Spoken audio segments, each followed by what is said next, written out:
All right, it's Wednesday night, but we got an announcement to make right here.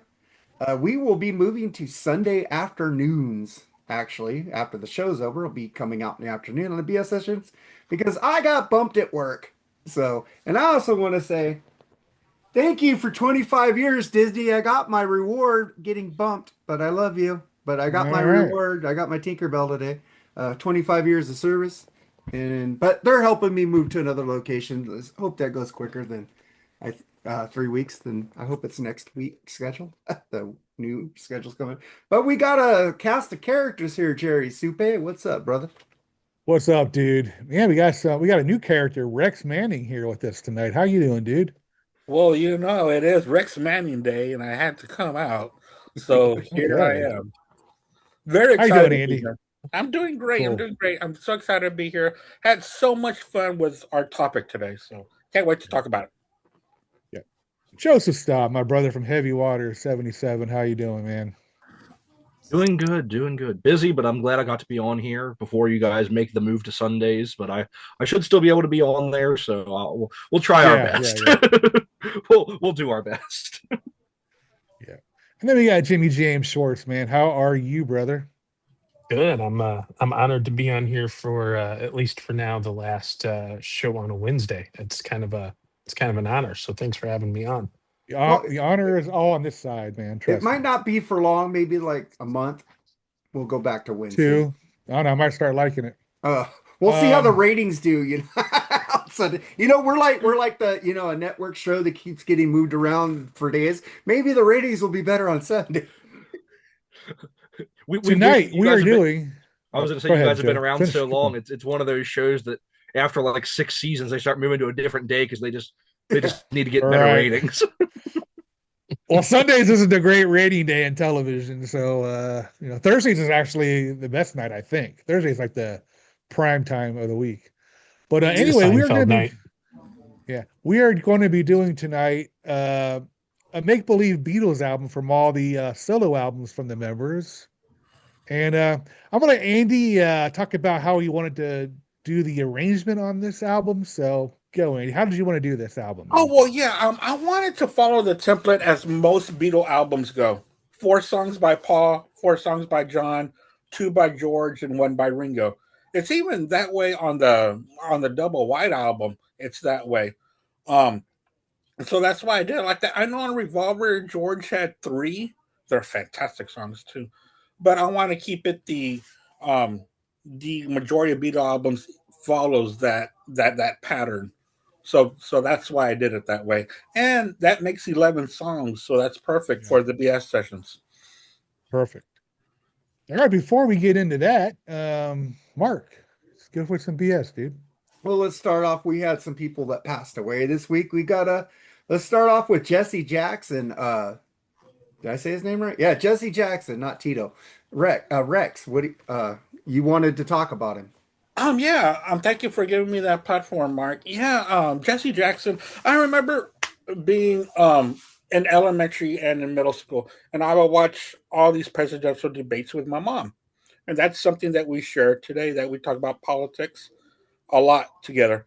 So when I was watching these, she taught me who Jesse Jackson was. Because Jesse Jackson always spoke at these presidential um, debates and conferences and campaigns and all that during that time. And he was there when Martin Luther King was also assassinated. He was there, and he was just a um, a beacon of hope for so many for so long. He always kept his chin up. He always fought, and it just wasn't for the blacks. He always fought for the little people, no matter who they are or what walks of life they came from. He was there to advocate for everyone. Um, I just sad to say that he saw this country the way that it is now after he fought so long, and I feel like we've taken a couple of steps back, and it's sad that he saw that the last couple of years of his life. But Jesse Jackson, a great American who put everybody before himself. So he will be missed. So God bless Jesse Jackson. Joseph. Yeah, I mean, Andy said a lot of what I feel as well. I mean, he was someone who was around the orbit of Martin Luther King and then the movement in the 60s, and then continued on carrying on that torch throughout the next 5, 6 decades now, ever since Martin Luther King passed away. And like Andy said, he was very visible in ways that a lot of other people weren't. He was involved. He did run for president in 1984. He was actually, I think, third on the Democratic nomination behind Mondale, and I can't remember who was second. But he did kind of keep that visibility, making the issues that he felt were important visible throughout that time. And yeah, I mean, he was someone who never stopped fighting for equality, never stopped fighting for unity and peace. And I think that's something that's important. That's a kind of a voice that I don't think we have enough of today. Mhm. Yeah. Jerry. I mean, yeah, I mean, I wasn't the hugest fan. I liked some of the stuff he did, some of the stuff I questioned. I mean, I think he was pretty shady. He did some shady things, I think, as far as, getting money, but his message, I guess, was good. Yeah, I really, I mean, he was a crusader, absolutely. He fought for civil rights, and he's seen a lot in his lifetime, that's for sure. Um, yeah, I was never a huge fan of Jesse. He was just okay. I wasn't like one of these, he's like the best, yeah, in the world. I questioned some of the ethics behind his, whatever you want to call his persona or whatever. I don't know his career, but yeah, I mean, he had, he was a, like I said, he was a crusader for civil rights, man. So good for him, man. And try to look at when people die. I try to really look at the good things people have done. Try not to dwell on the bad parts of that. But Mhm. yeah, I mean, rest in peace, dude. That's all I want to say before I get too deep into it. All right, Jimmy. I mean, you know, I can't say much more than what's already been said.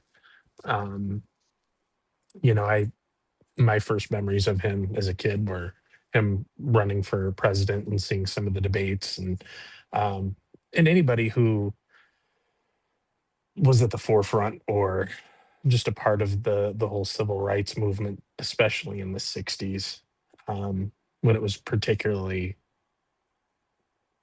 violent and um, just some of the atrocities that were happening in the '50s and '60s. Uh, respect, respect for that, and I mean, people fought and died for that cause, and uh, anybody who was there, just respect. So Yeah, I don't know how else to put it, but rest in peace.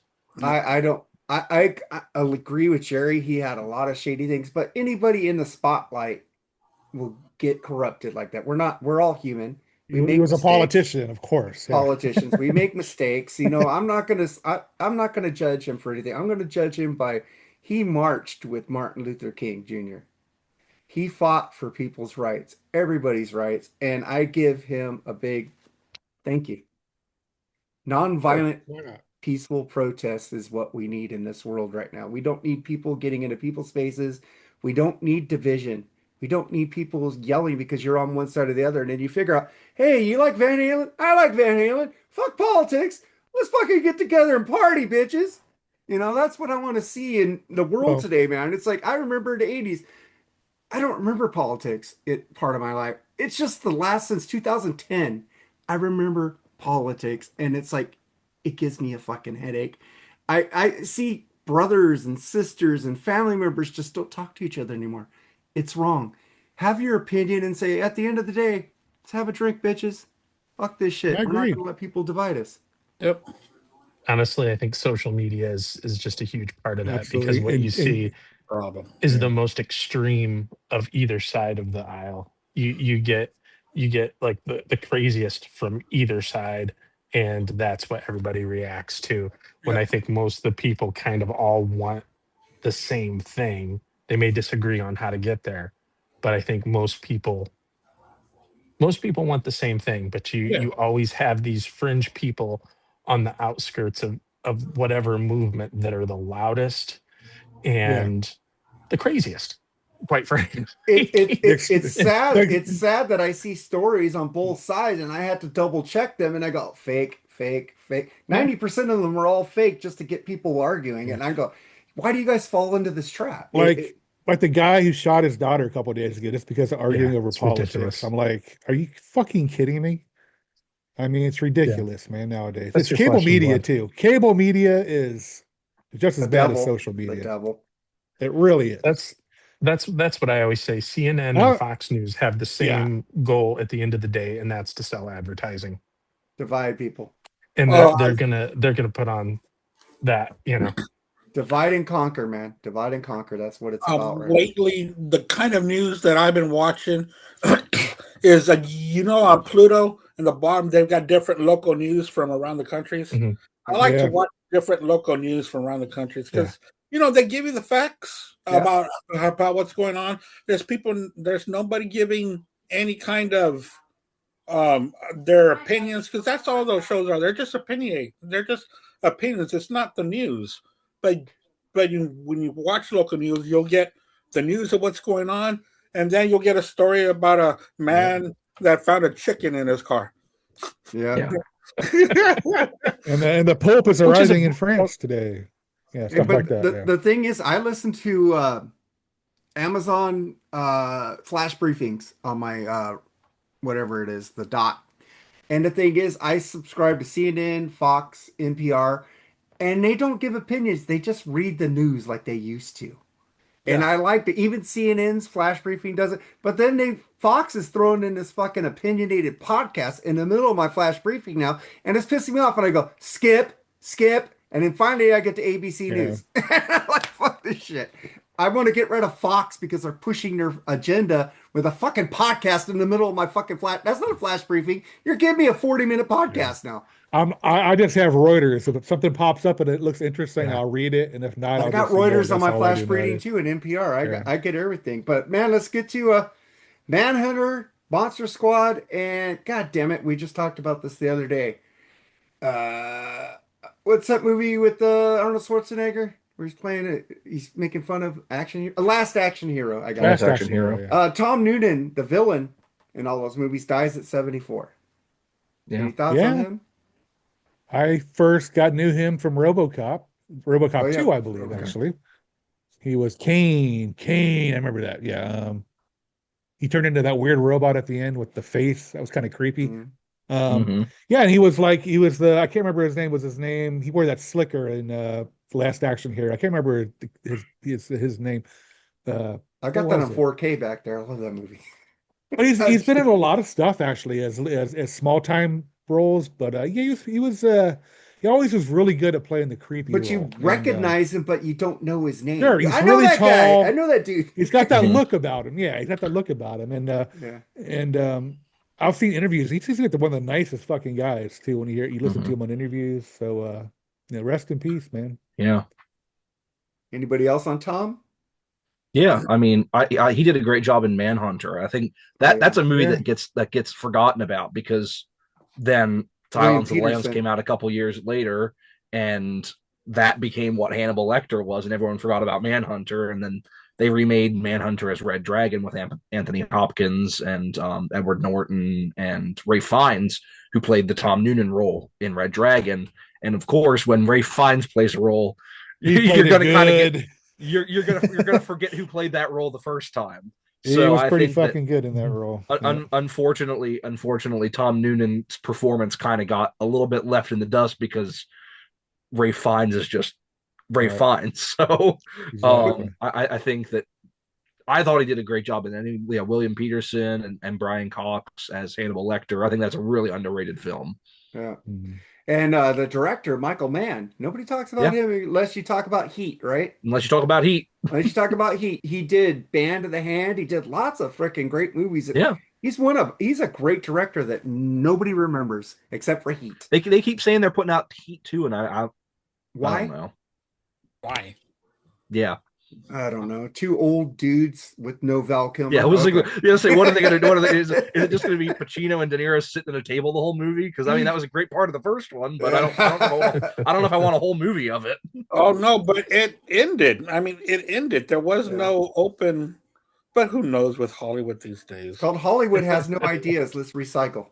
That's what it. Anything on Tom, Jimmy? No, great actor. I didn't know much about him personally, but again, rest in peace. Always sad. Rex? Yeah, I just looked him up and I looked his picture up because his name didn't look familiar and neither did his picture. And I went through his movies and I might have watched a couple, but I really didn't pay attention to his roles, I guess. But I feel bad for his family and everybody that worked with him and fans of his. Because like y'all said, I saw a long list of movies, so he was a really good character player. So I'm sure that a lot of movie goers are going to miss his performances. I didn't remember him in Manhunter. Now that you said that, I do remember him in Manhunter. I remembered him from The Last Action Hero. It's a movie I remember. And Monster Squad I watched once, so it was not my type of movie. But I didn't know this guy, but this guy is pretty well accomplished. Producer and songwriter Jerry Kennedy, dead at 85. He played guitar in Roy Orbison's "Oh Pretty Woman," Bob Dylan's "Blonde on Blonde" album, and more. You know him, Rex? Oh yeah, oh yeah. He's a fantastic player. He was a really big session player at the time that played guitar in a lot of 60s and 70s albums as a session player. Any thoughts on him, Joseph? I mean, I don't really know much about him, honestly. He's got the riff with "Pretty Woman" now. Yeah. Yeah. Jerry? Yeah, I mean, he's like Andy said, he's a professional session player, and back in the 60s, that was a big thing, you know what I mean? Mm-hmm. I mean, it still is nowadays, but back then it was, you know, more of a glamorous type of role, I guess, maybe, I don't know. But I mean, I keep thinking when I think of session musicians, I think, remember what was that movie with the fake band with Tom Hanks as the manager? That The Thing You Do. Yeah. Yeah. When that bass player, that session guy is like when they got the new bass player, he was like the big, important sessions guy, you know what I mean? He was like a big star in that world. So yeah, I mean, Well, you think about Toto too, man. Toto was a big session band. Yeah. Jimmy, you have any thoughts on Jerry Kennedy? Yeah, I didn't know much about him. Again, condolences to his family and great riff. Yeah. Iconic riff. Well, let's get to the not a lot of us can say that. No. True. Let's get to the big dog of the deaths we had this week. Robert Duvall, star of The Godfather, Apocalypse Now, dead at 95. I never really cared for Apocalypse Now, but every other movie he's done, and he did have the best line in that movie. But Tom from The Godfather, that is my guy right there. So yeah. What do you think about that, Joseph? Yeah, I mean, just one of the greatest actors of that era in so many great films. Tom Hagen being a part of Godfather 1 and 2, it's honestly one of the biggest reasons that Godfather 3 is not a better movie is the fact that he's not in it. Yeah. Even though we've had this conversation before, I love Godfather 3, not nearly as much as the first two. I do too. But I think that if he was in it, it would be a lot better of a film. Even though they were going to kind of have him playing the villain role a little bit, I think was the original intention, that he was kind of going to be like the scorned comrade, I think was the original intention. But I mean, just so many great films. I mean, he was the original Frank Burns in MASH. He was, of course, Apocalypse Now, a lot of great films throughout the 80s and 90s. He kind of wasn't in as many main roles. One of the movies I know him from in the 2000s, he did the sequel that they did. Actually, it was a prequel to the movie Gettysburg. He played Robert E. Lee in Gods and Generals. But yeah, I mean, nothing's ever going to top him as Tom Hagen. I am a big Apocalypse Now fan. I do love that film. I have the 4K right here. Love smell napalm in the morning. Yeah, the greatest line. I do quite enjoy that film. But yeah, I mean, Robert Duvall, just all-time great But also Rest in peace. Lonesome Dove, man, that was like Yeah, yeah, huge with him. huge. I never watched it, but I heard I kind of want to go watch it now because I do love Robert Duvall. Rex, Oh any? yeah, I forgot he was in True Grit too. I forgot about that. Yeah, Mhm. Yeah, with John Wayne, he was one of the bandits that gets killed in the shack. damn. Rex, anything on Robert? Oh yeah. The first time I saw him on screen was for the movie The Great Santini, Oh yeah, which was Great playing on movie. HBO a lot, like in 1980. So Yeah. I watched that movie a lot, and then I watched Tender Mercies, which was really good. He played a old I think I've like seen that one. like an alcoholic, an old country western guy that meets this woman that has a young boy, and he kind of moves into that family, and it's a really good drama of the interaction. He was like 20 years older than the woman. I loved his role in The Natural as the reporter. I thought it Oh was yeah. yeah. Oh fantastic. yeah, I Yeah. forgot about Forgot that. about that. Yep. And of course, his roles on The Godfather, of course, were great. I loved his Yeah. scenes. He was just so smooth in his scenes. Yep. Um, but he will be missed. And after I knew who he was, I went back to watch To Kill a Mockingbird, and yep, that was his first role. He Yeah. he did play Boo, uh, because when I looked at it, I go, yep, that sure is Robert Duvall. It sure is. Um, Such a good movie too. Mhm. Um, Yep. so he was just so great in everything he did. He morphed into whatever role he had to do. He didn't care if it was big or small. He was a fan's actor. He really was. He will be missed, but I'm glad that we can still see his movies whenever we want. Apocalypse Now, I'm kind of iffy on that. I don't like the ending when Marlon Brando comes out. I That know was the horrible. whole climax of the movie, but to me, it ruins it because it's kind of weird and I don't understand what he's Acid saying. trip. But I do love the whole trip going over the I'm going to read what's the word I'm looking for to to fulfill the duties that are called upon them. I liked Mhm. that part. That was cool. And in fact, there was a young Lawrence Fishburne in there too as Yeah. well. Yeah. He was on the boat with him. Yeah, he Mhm. was one of the first ones to get killed by a sharple. Remember? Mhm. Yeah, yeah. Damn, that's a good movie. I I saw gotta check it Lawrence Fishburne on it. I saw Lawrence Fishburne on an episode of MASH a couple of weeks ago. I forgot he out. Oh, was in an really? episode Yeah. of MASH. Yeah. Oh, wow. Yep. I'm just gonna say, Days of Thunder, hit the pace car. Hit the pace car. Tell Tom Cruise Shit, to I hit the could. pace car. Yeah, I mean, I could tell you a lot. Fucking Robert Duvall. You forgot Colors, man. That was an Oh yeah, awesome Oh, movie. Colors. yeah, Really Colin. good in that fucking I movie. was talking about Colors the other I day when he mean, died. I go, I fuck that mean, movie rules. I mean, even the parts where it wasn't as well, they were significant. Like take Deep Impact, for instance, where he played the old astronaut going into space to try to say, try to blow up the asteroid. He was really good. He was like a perfect father figure Dude, to those Colin. How'd astronauts. you Um, forget that movie, Andy? Oh, I was gonna bring that up, but oh, Jerry I cut me mean, off. that's Go ahead. fucking great movie. Trying to think what else. I mean, he's in so many things. The Judge. I mean, fuck. Yeah. mhm. Great in that movie. Fuck. I mean, he's Secondhand one of those Lions. guys. Yep. Oh, he was awesome in that Lion. movie, dude. Yes, I Secondhand Fucking like A, that Lions. movie dude. a Yeah. lot. Oh, Him that was and a Michael great ass Caine are movie. perfect. Perfect. Oh yeah. Beating up those kids in the fucking bar. That was awesome, dude. Yeah. But yeah, he's one of those guys that if you weren't watching the TV and you heard that voice, you know exactly who it fucking Yeah. was. Oh, yeah. Mhm. And he was very, I mean, he commanded his role. He got into his role and he made it so intense that you know what I'm trying to say is he made it he could sometimes you couldn't tell he was an actor. He You, seemed like he you was that you character. could see him do comedy and a drama. I don't think the guy ever had hair though.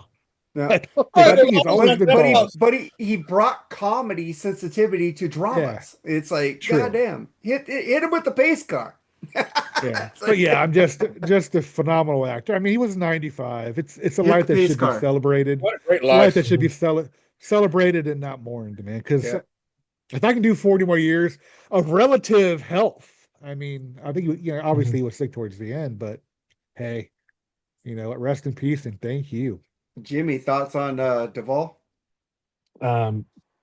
Possibly the greatest character actor of all time. Sure. I mean, uh,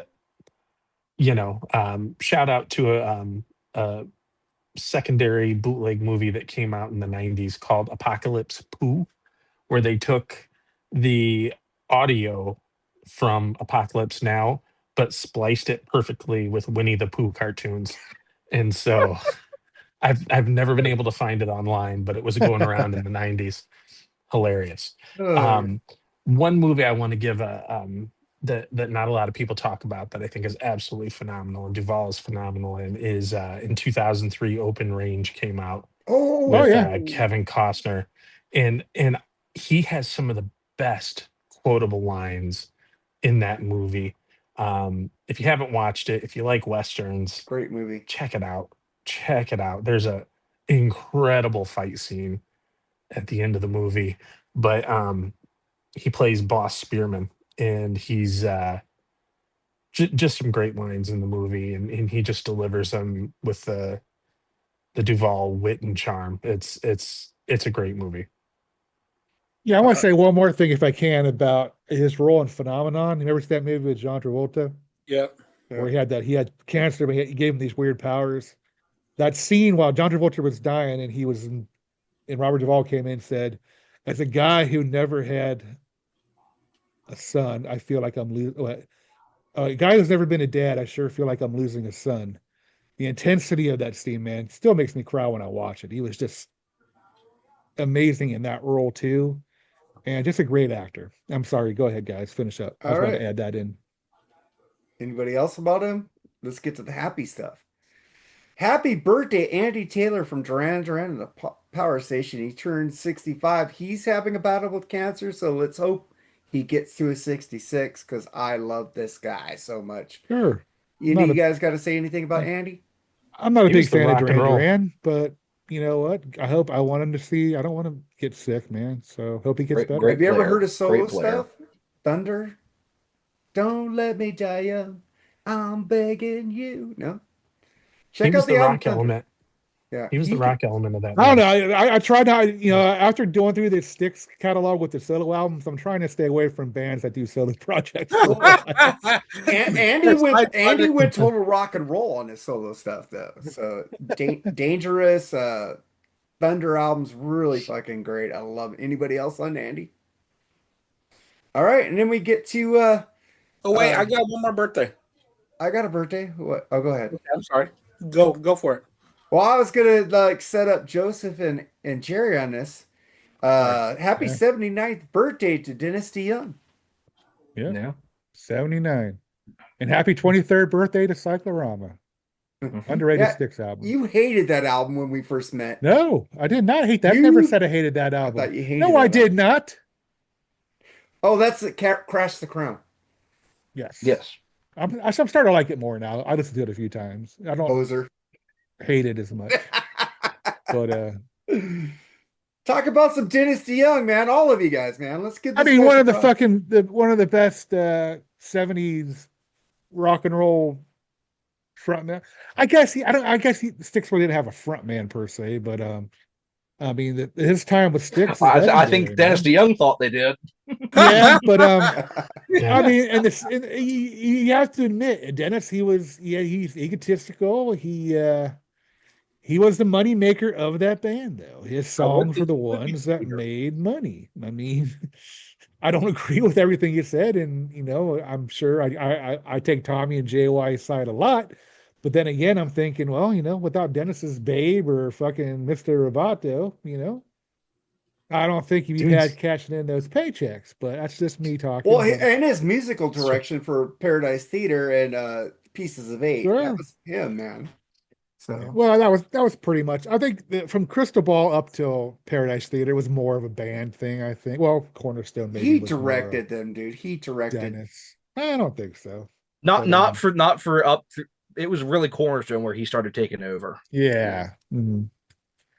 And he kind of took a backseat in Paradise Theater because I was like, you could tell that album was a great album. It smashed in between Kilroy and Cornerstone. So yeah, I mean, I'm a Dennis DeYoung fan. Don't get me wrong. I love what he did with Styx. And happy 79th birthday, man. Looks great still. Still sounds great too. He sings on his on his YouTube channel. I hear him.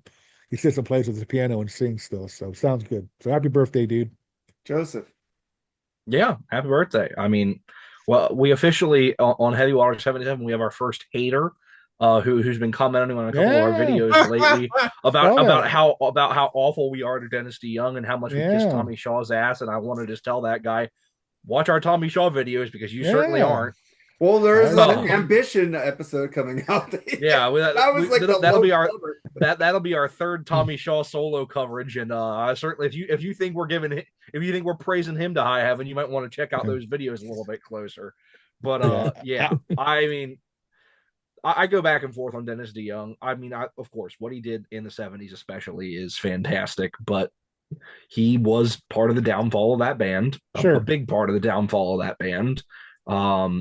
And they've done a lot of great stuff without him. So, I mean, I think over especially the last 10 years, he lost a lot of credence when he went out and tried to say that Styx was nothing without him. I think they really lost that plot in the last 10 years or so with the couple albums they've been putting out. But I still think the contributions he had, especially in the 70s through the Wooden Nickel years, through up to especially Pieces of Eight and Paradise Theater. Yeah, I mean, 3 of the 5 Styx songs that you hear on the radio constantly are Dennis DeYoung songs. So, I mean, you'll get a couple Tommy songs in there, and yeah, that's about what you'll hear on the radio. But most of it's Dennis. If you're gonna hear Babe, you're gonna hear Come Sail Away, you're gonna hear Lady. That's what you're gonna hear. And I mean, all those Babe, but the rest are great songs. So yeah, happy birthday to Dennis. Rex. Oh, happy birthday, Dennis. I'm a casual Styx fan. I like their greatest hits. I do like some of their albums, but I'm not like the guys from Heavy Water 77, of course. Those handsome guys, Those handsome guys from Heavy Water. Shameless plugs. I love it. I'm still waiting for my memorabilia from them, but I don't think I ever get it. But yeah, happy birthday, Dennis. Jimmy. Dude's an entertaining interview, that's for sure. Absolutely. Every time I've seen him interviewed, he's absolutely entertaining. I mean, absolutely. In the chat room yesterday on Jerry's show, shout out to the 3 Shots Down. We were talking about the whole corporate rock thing, and I guess you could kind of put Styx in that. And I always defined it. I really hate that term. Well, here's how I define it. It's corporate rock is music that millions of people want to sing along to, hold their lighters in the air, and, arm around someone they care about and sing along. So catchy hooks played really well, sang really well. Dennis is a part of that. Like he's a staple in that. And so, making marketable music that people like, I guess, is considered corporate rock. So, and there's still a lot of these bands are still selling out arenas, these corporate rock bands. So, obviously that was something right. All right. So one more birthday. Believe it or not, I'm walking on air. William Catt. William Catt, man, a.k.a. the greatest American hero, born February 16, 1951 in Los Angeles, California, 1978. But I'm going to say there's one movie that nobody talks about.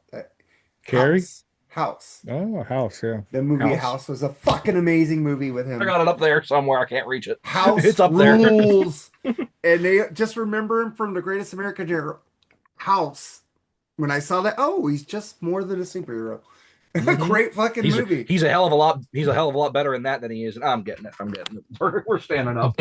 I love Ralph Hinckley, man. Ralph Hinckley was awesome, dude. You mean he was like 30 years old while he was on that show? Yeah. House. Was he in House 2? I don't think so. No. House 2 was pretty good too. But what's his name? The guy from Night Court was in House 1. Richard Mole. Richard Mole. Richard Mole, yeah. Yeah, he was creepy as hell in that movie. Yeah, I love House. Great movie, great movie. Great movie, man. And but the song that will never get out of your head, believe it or not. Ugh.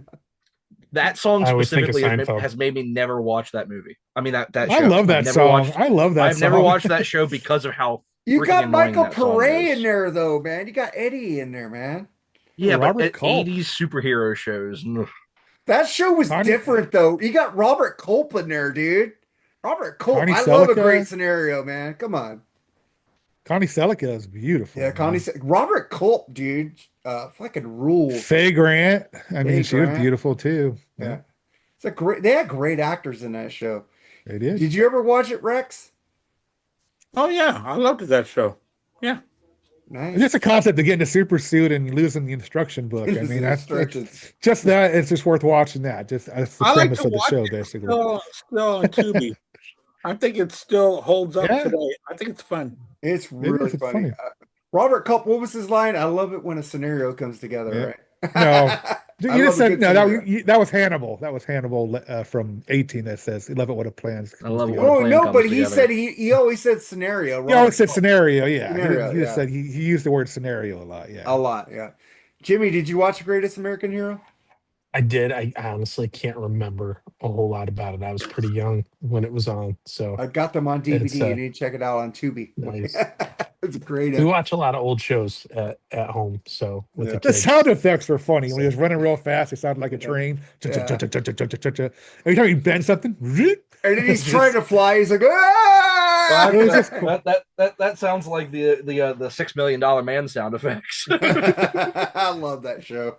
But man, and then we're done with the birthdays. Happy birthday to Mark today. I didn't know this shit was coming out. Surprise Do U2 EP came out today called Days of Ash. And I like 5 of the songs because one of the songs is not really a song. It's just like spoken whatever. But it's a good album. It's different than the last 2 things they put out. I think it was really good. Kind of reminded me of Octung Baby a little bit, Jerry. But check it out. Yeah. Don't judge it till you listen to it. And then you can give me you hate it later. But I know maybe we only have like one U2 fan on here, Rex. Yeah, but I haven't heard it yet. I didn't even know it was out. Is that the group with that boner guy in it? I can't remember. a boner So guy. my question is, did they purposely put out an EP called Days of Ash on Ash Wednesday? I guess so. probably. They are Catholic. They didn't are download Catholic. that to my fucking iTunes, did they? Those No, suckers? they better not. didn't. Fuck you, dear. But Jimmy, did you hear about this? They just put it out. I listened to the song that I think you posted it somewhere. I can't remember which one it was. I'm not a U2 hater. I like U2. I just haven't. Nothing's really grabbed me since what was it? How to dismantle the town. Oh, right on. You like that album? That's a great album. Yeah, I like them all the way up to that was- Joshua Tree. Yeah, Jerry. But Rallenham actually was good. I'll go up to Octung, maybe that's about it. Yeah. Yeah. That's where I stopped. Jimmy is on Dismantle. And I don't know. Yeah. Oh, I love Yeah, the for songs. whatever The reason, Innocence.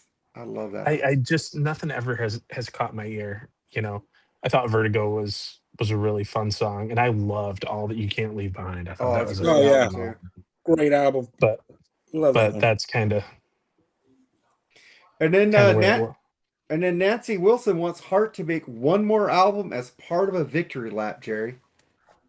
I would have loved to see them do it. And I know this will never happen, but I would love to see the original Heart get together. I would love that.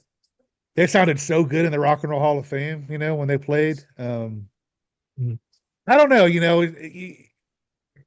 some bands have to go out the way they started and hope for some bands, but I hope Heart does that because supposedly they're all on talking terms now after that. So I would love to see that.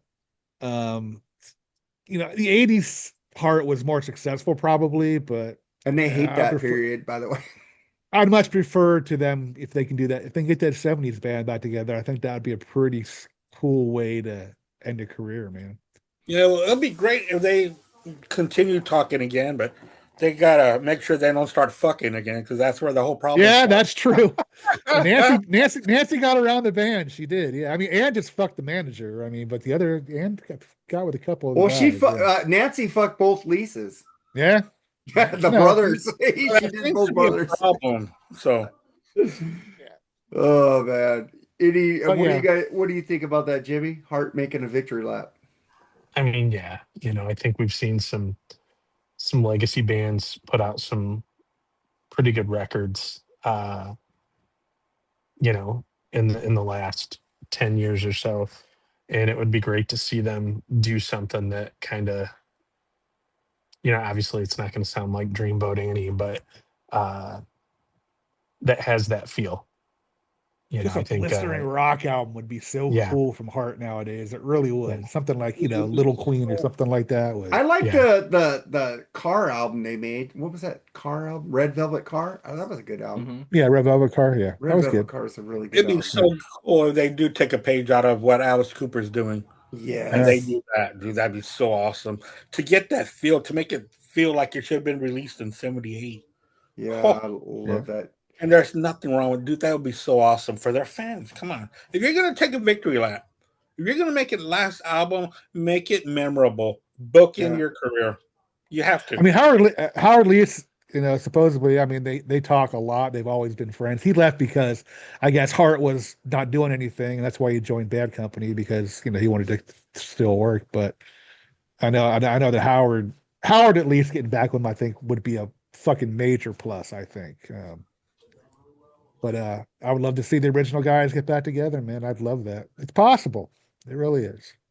All right. And then Alex says that him and Wolf and the guy from Toto are working on the Lost Van Halen album is underway. What do you guys Yeah, think about that? cool.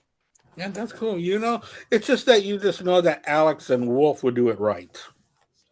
They will, and they know that they'll release something knowing that it's going to be part of a Van Halen legacy for Eddie.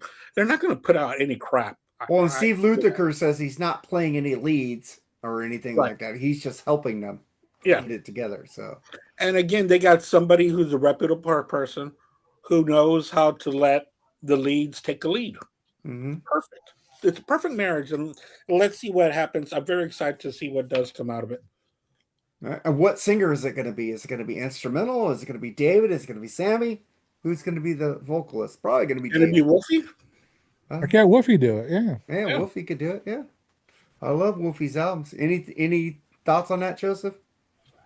Yeah, I mean, depending, we'll see how it goes. I don't just want it to. I don't want them to just be putting out scraps for the sake of it. Like that's. I hate when bands do that. Like Coda? just Like Pink putting Floyd. out Pink Floyd. Coda, Endless River. Yeah. There's a lot of bands that have done it. Just crap. There's no reason for it. Like, especially don't market it as a Van Halen album if it's just random scraps and demos and stuff like that. Just say this is what it is, but I'm not holding out much hope for it until I hear some of it. I Jimmy, don't think they use the Van Halen name. what do you think about it, Jimmy? Until we hear something, it's hard to say. I think of the people you've got working on it, obviously Wolfie's going to want to honor his dad. Alex is going to want to honor his brother, and there's no better studio guitar player than Steve Lukather when it comes to putting together catchy songs that are hooky. And Ed was one of his best friends, and so I think if anybody can make it good, it's those three guys. But without knowing how much raw material is there, it's hard to tell. We're talking about the Beatles tonight. First time I heard Now and Then, when it kicked in with Lennon's voice, and then you heard McCartney come in, like it was an instant reaction. Like it just started bawling. You know what I mean? So I don't know if we're gonna get something like that where they're gonna pull in, some tapes and some raw material and kind of piece that all together. Patiently waiting. Yep. And then we get to some TV here. David Boreat, I don't know how to say his name. Boreanaz is stepping into the Rockford Files reboot to honor James Garner's iconic legacy as Jim Rockford. And Jim Rockford's, James Garner's daughter approves of it. She says he's a great guy and they are loving it. He's playing honor. And David says he just wants to do the character justice the way James Garner did it. What do you think, Jerry? I love him as an actor, by the Haven't way. they not learned from Magnum PI, MacGyver? Hawaii Five-O was actually pretty good. Hawaii Five-O is maybe this will be Hawaii Five-O. I did like the Hawaii Five-O one. I mean, what the fuck is next? Gilligan's Island remake? I mean, fuck. I mean, seriously. If we get some hot chicks in there, I'd be cool with that. Yeah, I mean, yeah, whatever. I mean, seriously. Whatever. Hey, but David is a great actor. I love David. Sure. I loved him as Angel. I loved him in Bones. I didn't like him in whatever he did after that.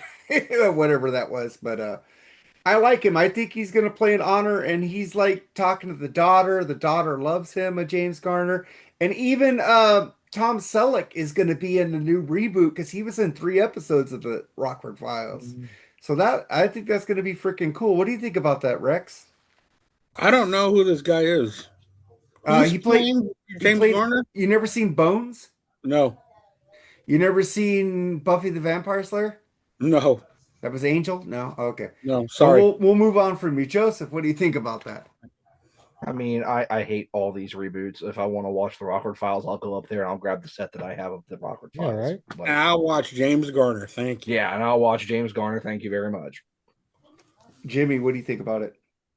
I have nothing. Nothing. One thing they better not ever fucking touch. They never fucking better touch Columbo. That's all I got to say, man. You know they're going to do Columbo. You know they're going to do Columbo. Don't do it. Jason Alexander can play Columbo. Jason Have they done Alexander. Oh my Kojak God. All right, man. And then we got Shia LaBeouf arrested after terrorizing New Orleans bars and post on X today.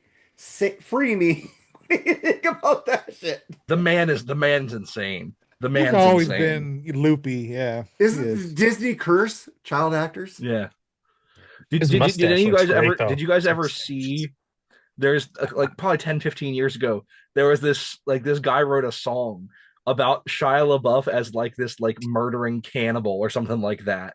And there's this music video. It's them acting it out, and it's like it opens up. There's this big like whole choir behind it singing the song, and then at the end of the music video, it pans out and it's an empty auditorium, and it's just Shia LaBeouf sitting there clapping, and it is crazy. It's insane, but it's so funny, and it's coming true. Any guys got to say Shiloh? Yeah, I do. You know, it's crazy down there in New Orleans, especially the weekend before Fat Tuesday. I've been down there several times, but never on Fat Tuesday. But dude, I'm telling you, all sorts of shit goes on down there. And if you're running your mouth like Shia LaBeouf was, dude, they got video of these two dudes just wailing on him, just kicking his ass, dude. I mean, it's like so. Why did he get arrested when he's getting beat up? Because you started it. He started it. Okay. Oh yeah. He just got his ass handed to him. That's just what happened. And there's stories that throughout the night he was being a bitch everywhere he was going, and this time he was just being a bitch to the wrong people. I'm glad they killed him off in Indiana Jones. He's not exactly, intimidating in statue either. So, his well, mouth is that definitely mustache. mightier than. Right, he's got that 1940s mustache. Mustache going. Anything on that, Jimmy, about Shyla? No, I agree with the mustache. That inspired me. I might go for that look. So get that bad boy going. Yeah, no, his mouth wrote a check his butt couldn't cash. Yeah. That's essentially what happened. So yeah. He probably thought that someone was going to help him. I don't know. Yeah. I'm Shia LaBeouf. I was in Indiana Jones. Help me. It was probably like that scene in Airplane when the people were freaking out and there's a whole line of people waiting to smack him. Yeah. I gotta get out of here. I can't take it anymore. Don't worry, miss. I got this. Monkey wrench. Did you hear about the government might pull a half daylight savings time could become permanent under a new bill. And I'm going, a half, so instead of an hour, you're going to make it a half hour daylight savings time? What the? That is dumb as fuck. What do you guys think about? Just leave spring and summer hours, man, the way it You, is. I just want to go to Arizona time. Just make it all one Yeah. fucking time. you either keep it the way it is or just give everybody the same time, like everybody, like everywhere else in the world. It's stupid. A half. So instead of an hour, we're going to give you a half hour. It's so dumb. It's going to confuse people. Fuck it. Just give me that extra hour of sleep then. I'll keep that, not the extra half hour of sleep. Fuck It's that not going shit. to confuse people. They're just not going to Fuck do it. it. And then Jerry's favorite band, which I never knew they made other albums, Tapao, returned with a new album, Be Wonderful, the first LP of original material since 2015. I didn't know they made new albums. Pleasure Yeah, they and pain. did. They made new albums. They're- They made new albums. What? Yeah, I mean they're good. She's a good, I can't remember her name at the moment, but I she's only got a know great Heart and voice Soul, for pop that's it. singing, man. Yeah. But looking forward to it. I love her voice. I think they were pretty good, her and whoever her songwriting partner is. I can't remember any of their names right now, but I'm curious to see what it sounds like, man. I only brought it up because it had a Star Trek theme to it. And you like them, Jerry. Anybody else like Oh, them? that vocal from Heart and Soul, I think is incredible. You got the talking part and then the singing part, and You like the it sounds talking so part? cool. I do like the talking part in that song. Yes, I don't like talking parts very often, but I do That's like what it I in was that going song. Wow. Tapao. It was a band that sang a song called Heart and Soul, which nobody remembers. In the I don't 80s. remember that song. Yeah, exactly. You remember if you heard it. Oh, I gotta look it up. You heard it. I I got guarantee you've heard this I didn't song know they before. made albums I after know that what's album. the word. Remember them on Beavis and Butthead. Hey, did What was that band, album somebody? I can't remember. Was did it? the Cutting Crew Yeah, ever make 'cause- new albums? I remember Butthead going, their name is Tapa. Oh yeah. Hey, did the Cutting Crew ever Fuck make Beavis a and new- Butthead because they made fun of fucking High Hopes from Pink Floyd too. Fuck them. Yep. But speaking of Beavis and Butthead, Winger can't get enough of touring, booked 2026 shows after supposedly retiring. Joseph. They never said they did their last thing in Japan, but they never said they were retired. They said they were going to be doing a couple last rounds of shows, and that was it. They never officially said they were retired yet. I hope they come around here. I'd love to see them one more time. I've seen them 3 times. They're always great, and I'd love to see them one more time. I've never seen them, and I hope they come to LA. Or at least in the desert over here, so I don't have to go to LA. Fuck LA. But any thoughts on that, Terry? I mean, cool. I mean, that's all I really got to say. Cool. Rex? I'll go check them out if they come to Houston. That'd be great. And then our last story of the night. I think we all know this, man. Adler's drug addiction was a major factor in his firing from Guns N' Roses. He himself has described being extremely sick, heroin withdrawal compounded by medical treatment around the time the band was recording Civil War. During the Civil War session, he struggled significantly. Adler said he needed as many as 20 to 25 takes just to get a usable drum parts because he was weak and ill. What do you guys think about that? Sad. Yeah. You understand why they replaced him with Matt Sorum, right? Sure. Yeah. Absolutely. Going to do the job. Yeah, but then that's what hurt. You're losing one too is not having Adler on there, because dude, those drums completely changed He had a swing. the He had a whole. swing. And he. I know that Matt Sorum's good, but dude, Adler was hard rock to the T. It was great. Adler was the Bill Ward to Guns N' Roses. And he only made that one album. Well, of course, Lies. He but- wasn't that great of a drummer, man. He averaged at best, in good my drummer. But he opinion. had that man. sound, I mean, though. He had that sound. I would take Matt Sorum over Steven Adler any day of the week. Not with Really? Guns N' Roses. Not with Guns N' Roses. Yeah, maybe I'd not take with Guns him- N' Roses, I'd with take like him in the the Cult Cult. and all that. He was great in the Cult. Yeah, I Oh, mean, yeah. Velvet Revolver. I would take him no sense, but Guns N' Roses, they had a different drum sound. It's like you take Bill Ward out of Black Sabbath, it's not the same. Same with Steven dude, they had Adler. they had a different sound from Appetite to Use Your Illusions, dude. I mean, it wasn't just But the Civil War drumming. had It that was swing, though. oh, that song fucking sucked. I love that I song. mean, come I on, don't man. remember that having Wait. any good drum There's parts. drums in Civil War. Yeah, that's what I was thinking. I mean, the drums never stuck out on Civil War. The songwriting sucks on that album. Albums or whatever the fuck you want to call it. I like it. I mean, there's some good I songs like on a it. Don't lot get of me those wrong. albums. You I put do it too. together. You put both of them together. You can get a good solid album out of it. I think, but there's a lot of garbage. 2 versions Yeah. of "Don't Cry." Why? Yeah, I I mean, agree with Yeah, that. dude, that A second shitty one. cover of "Knocking on Heaven's Door" pisses me off. I whenever love hear that song, but Fuck, my, it sucks.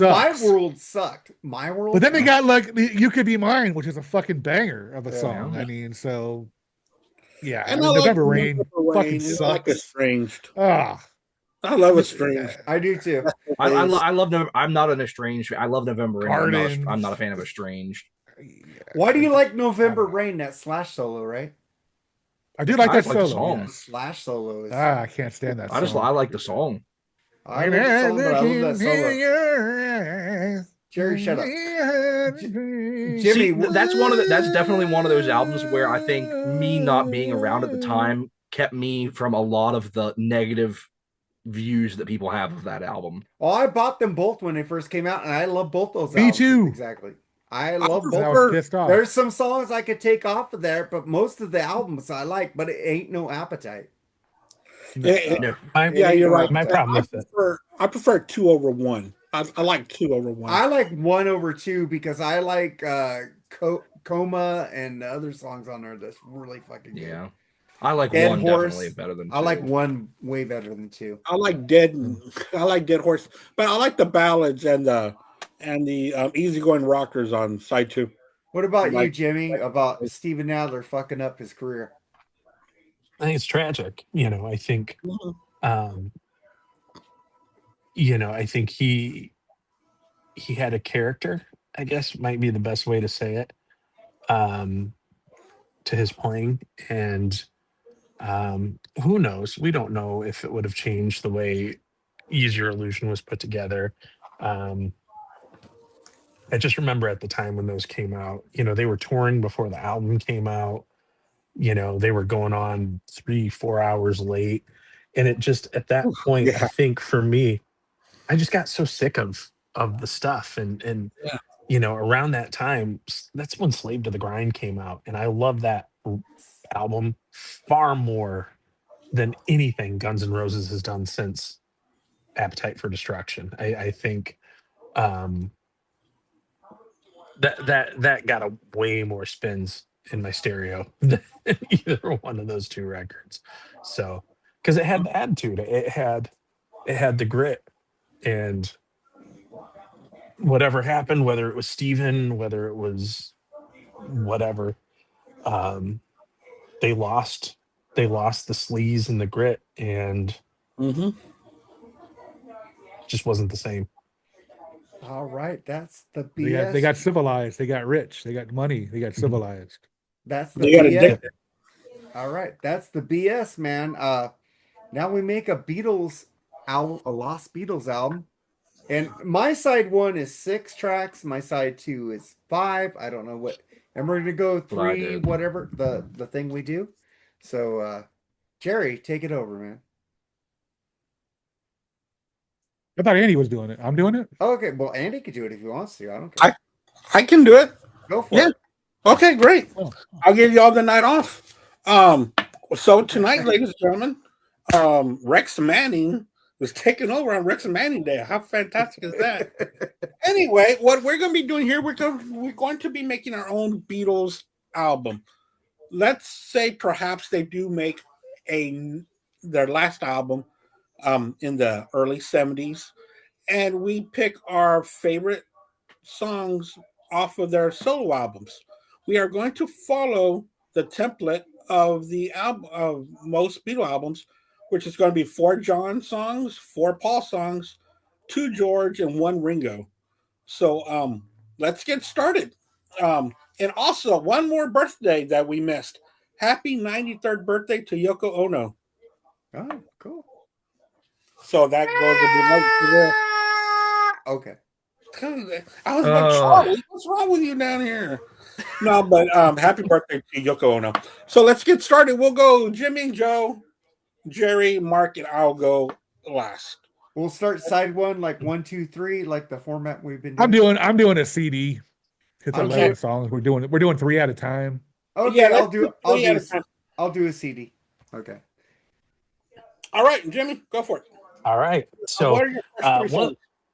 one of the challenging things for this for me is I struggle with some of Lennon's solo material. I think at the very beginning of his solo career, it's almost like he's trying to figure out how to write without Paul. It seems like a lot of, especially like the Plastic Ono stuff, there's some really great ideas that never really kind of come to completion. And he needed that other person that wasn't Yoko Ono to bounce ideas off of. A lot of stuff. I enjoy those records. So one of the challenges is kind of getting something that's cohesive. I think at the end of his life, Lennon kind of figured it out. And I think there was some really, really strong material there. That being said, I'm going to start off with a Lennon track. The last cut from Mind Games, we're going to go with Meat City. It's a rocker, and I think it's a good way to start off the record. Jumping into that, my 2 and 3 are the two original diss tracks from way back when. We're going to start with Too Many People from Ram by Paul McCartney into the scathing How Do You Sleep off of Imagine. It's a I think McCartney said after that he wasn't sure what he was thinking getting into a war of words with John Lennon. So, so yeah, we're gonna go Meat City, Too Many People, and How Do You Sleep. You could have also put in a little bit of George Wah Wah in there. Because Wah Wah is about how Paul cried all the time. Oh, yeah. Wah Wah! So good. I don't need your Wah Wah. Fucking George. All right. Love George. Joe, what are your 11, 10, 9, or how are you doing your album? I'm doing mine as an LP. I'm doing it 6 songs on side 1, Right. 5 songs on side 2. Me too. So it'll work out that we'll do 3 and 3, and that's my side 1, and then we'll do 3 and 2 as my side 2. Gotcha. So I went all out. I have a name and an album cover and everything. So funnily enough, if not for Paul McCartney, every single song on this album will have come out in either 70 or 71.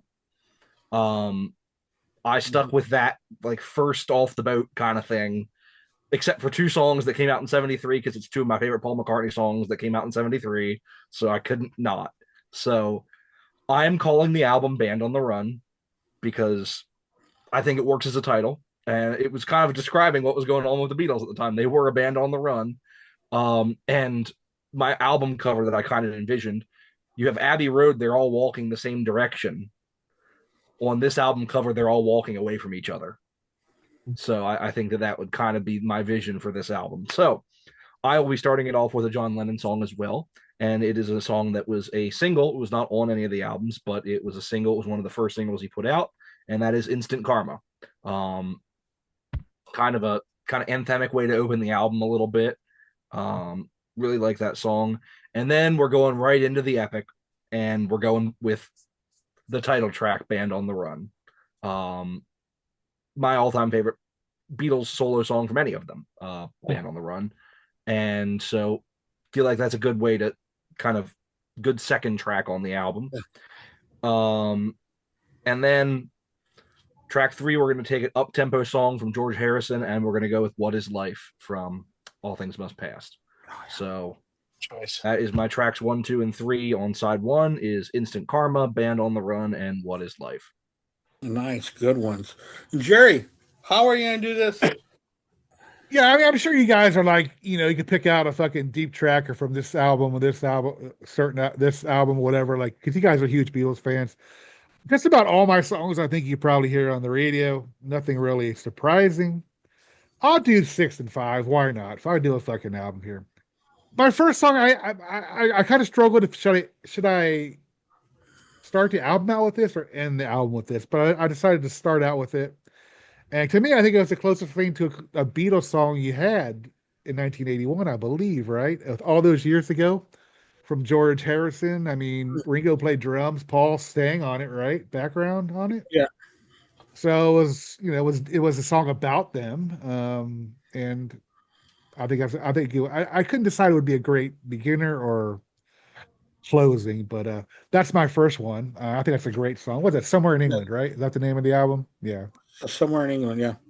And then I'm gonna go with the John song from Double Fantasy. I fucking love Starting Over, dude. That is such a great song, man. I don't care. Classic. I know a lot of people. I know. Well, I'm glad you guys are saying because there's people that don't like that album. I know people that are hardcore Beatles fans that did not like that album. So one of his better solo albums. Oh, yeah. It's a great fucking album. And it's so sad that song, just like Starting Over, and he will die right there. It's just so sad. Pretty much. That was a good show we did on Three Shots Down about that. That was really. It was. Full this of what hope. this is what gave me the inspiration listening to Three Shots Down, and I wanted Kate to be on this episode so bad, but she never got back to anybody. So yeah, she said she couldn't make it. Yeah. And then my third song is fucking one of the best vocals ever, in my opinion. Paul McCartney, I think it's off his first album. Maybe I'm Amazed, dude. The vocal on that fucking song is even live. Now he still fucks. I mean, not now, but the last couple of times he sung it, this sounds fucking amazing, dude. Oh, what a beautiful song, man. Yeah. Absolutely fucking love that song. So that's my first three. And I think he played all the instruments on that whole album. Oh, yeah, on McCartney. Yeah. Mm-hmm. Yeah, so that Baby I'm Amazed, that's him on everything. And that's a great guitar solo. Really is. Dude, it's awesome. Mm-hmm. Yeah. Mark, what is your one more thing? It's probably my favorite thing that has anything. My favorite song has anything to do with the Beatles, actually. Even the Beatles. Yeah, I love that song so much. It's a great song. I was like, on my thing, I was going like Paul McCartney, John Lennon, Paul McCartney, John Lennon, George Harrison, Ringo Starr. That's what I got. On my side one, I made a vinyl. So I'm going to start with Band on the Run by Paul McCartney. Mm-hmm. It's a great fucking song. And then one song I freaking love by John Lennon is Watching You Was Here. I said, watching the wheels go round and round. I love to watch them roll. And then an album that the only time I saw Paul McCartney live was on the Flowers in the Dirt tour. I love the song My Brave Face. Mm-hmm. And I picked that as my number 3 on my album. Nice. All right. So I don't have an album title, but I don't have an album cover. But what I do have is a concept album. So the Beatles got together. This is the concept. I gotta get into the story. So the Beatles get together and they say, okay, guys, this is going to be our last album, period. There's not going to be another Beatles album. This is it. So the guys brought in their own songs, and they're kind of goodbye to the Beatles and goodbye to their fans. That's what this album is. It's a goodbye letter to their fans. And I'm going to start off track 1 with John off of Somewhere in New York City, New York. I absolutely love that song. Such a great banger. And right here, he's telling his band, I'm leaving London and I'm moving to New York. I'm leaving. I'm going to the Americas. So that's how he starts off this album, is with New York City. Que pasa, New York? Que pasa, New York? It's a great track. And then track 2, I'm going to go with Paul. Paul doing Band on the Run. I think that's a perfect song. I know it's already been talked about, but this falls in with my concept that the band is on the run. They're on their last fumes, or don't want to get to the last fumes. They want to keep on running, keep on being known as a great band without falling down, like a lot of bands did. But if you remember, the Beatles always left on a high note. Yeah. So, Band on the Run. And my third song, I've been here, a lot of albums have a ballad for their third track. I went with a song off of Paul McCartney's new album. It's called New, was the name of the LP. I'm going with Early Days. That's a good one. That's such a great song where he talks about his early days with him and John being songwriters. And I like a line on there, which I'm going to paraphrase. He says something like, people are always saying who did what song, but they don't know because they weren't there with us. People are always nitpicky of who did what, who wrote what, but like Paul said, nobody knows but us. So early days is such a good song that talks about that melancholy how how the band started. I think it's a great song for a goodbye here. So early days by Paul Ofanew. Nice. All right, Jimmy, we're going 876. All right. So on my album, we last left off with "How Do You Sleep." So we're going to transition from the angry Lennon to, I think, one of the most beautiful ballads ever, and it's off Red Rose Speedway, Paul McCartney, "My Love." Just such a beautiful song. Into that, we're going to go with the Harrison track, and it's off "Living in the Material World," and we're going to go with Don't Let Me Wait Too Long." It's just a kind of I guess, a little bit whimsical, lighthearted, uh, and George's vocals on it are phenomenal. And we're gonna Inside One. It's already been mentioned, and it's one of my favorite Lennon songs off Double Fantasy, "Watching the Wheels." Hey, Jimmy, didn't we do something with that George Harrison album, Living in the We Material? did.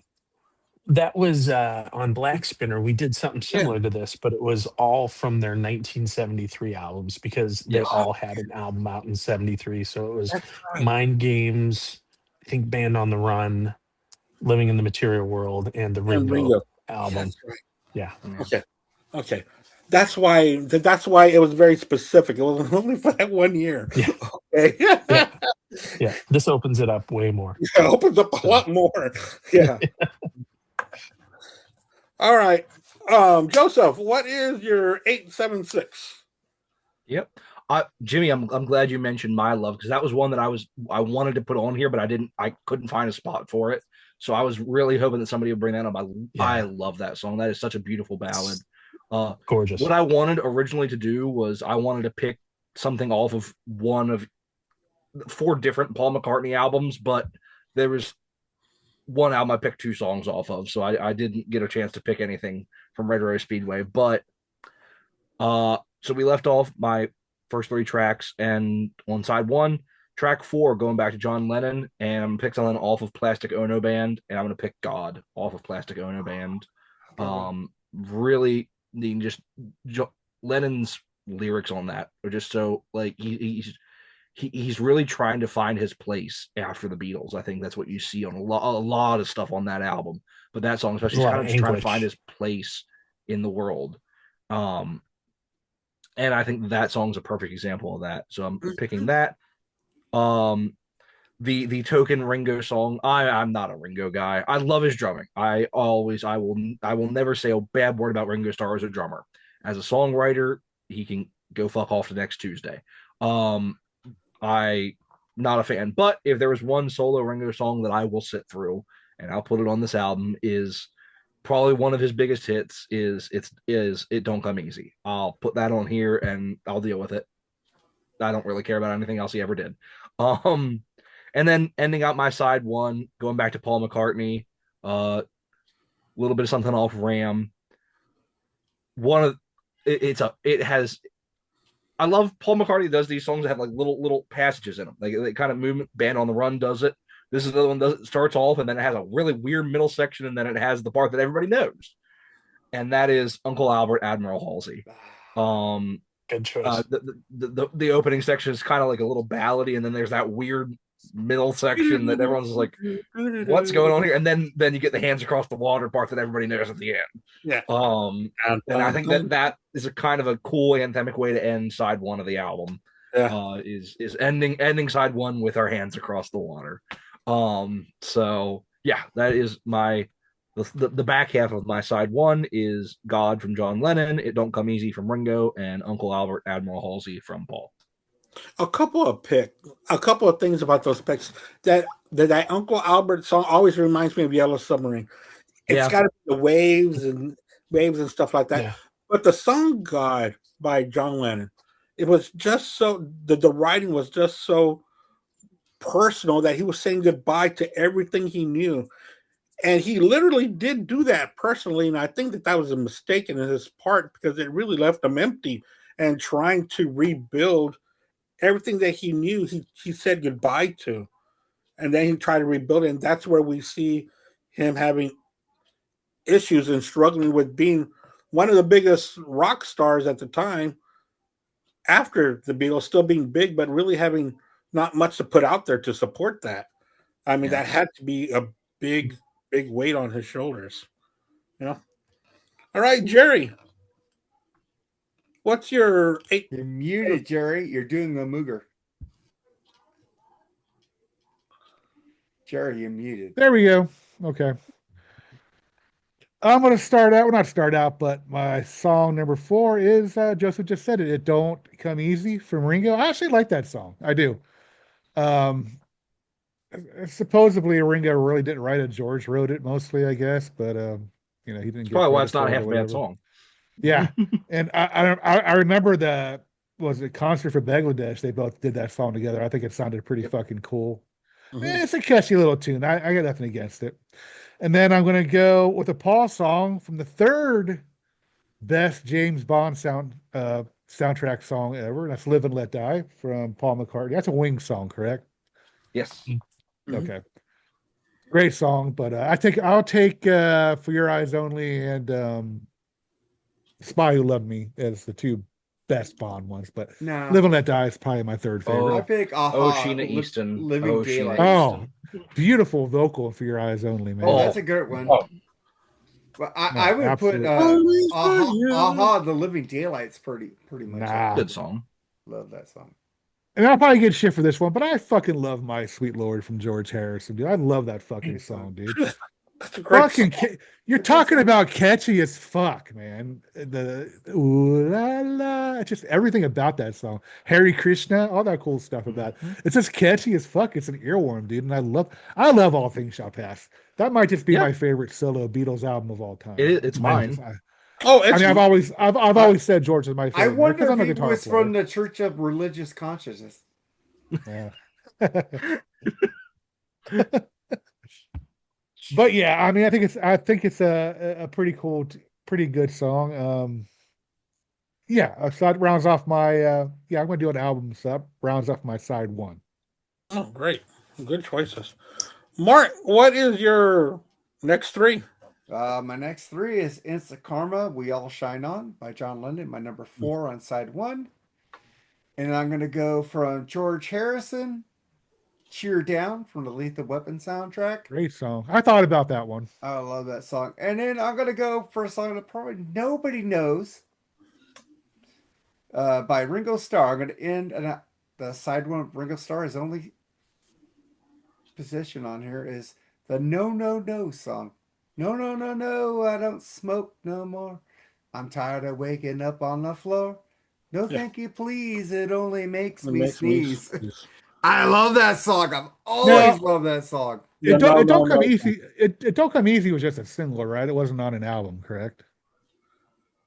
It was just a single, but it was added on when they did an expansion on the Ringo album. The No No song by Ringo Starr is, my mom loved that song and she always played that, and it's like stuck in my head. It Don't Come Easy. It's a great fucking pick, but I think everybody overlooks No No. It's got so much fucking humor to it. And it's fucking funny as fuck. I love it. Yeah. That ends my side 1. All right. The way I'm going to end side 1, I'm going to start it off with George off of Cloud 9, when we was Fab. That's another song that just fits in perfect into this concept. A song again that talks about the old days when they were together. Number 5, I don't know how this fits in as a concept, but sometimes when we hear concept albums, they throw in a song that we're like, why is that in there? So this is that one. This is John Lennon off of the Imagine album, Give Me Some Truth. That's a great song. I love that song. It's just so it's heavy, it's scathing, it's perfect. And my number 6, it's going to be a Ringo song, and I absolutely love this song. And I'm surprised that I'm the only one that's going to pick this one. I guess, right? Because everyone's already picked a Ringo song. I haven't. You haven't. Okay, I want this to be played at my funeral. My wife already knows that. Photograph by Ringo Starr. Absolutely love It's a that good song. I Makes don't me even know cry it. every time I hear it. It was his second biggest hit. And it was written with him and George, and he performed it at the concert for George, and I just think it's great. It's one of my favorite songs of all time, actually, and my wife knows to play it for me. Um, I got a friend that passed away, it's going on 2 years now, and I wanted to play it on his memorial, like when they're showing the pictures, but his wife said no, that she already had the songs and played music that my friend would have even listened in a million years. It was like this new country faith thing. And I was all like, this man never even heard these songs in his life. It's like, why? You know, if you're going to play something for a moment, for that person. Mine's going to be fun. I'll tell you that. You know what? People have made, I was just told by my wife's friend, I went to a rosary on Monday, and she was telling me that on YouTube, people make their playlists that they want played at their funeral. It sounds pretty cool. I might want to check into that. Out of the 40 playlists that I have now.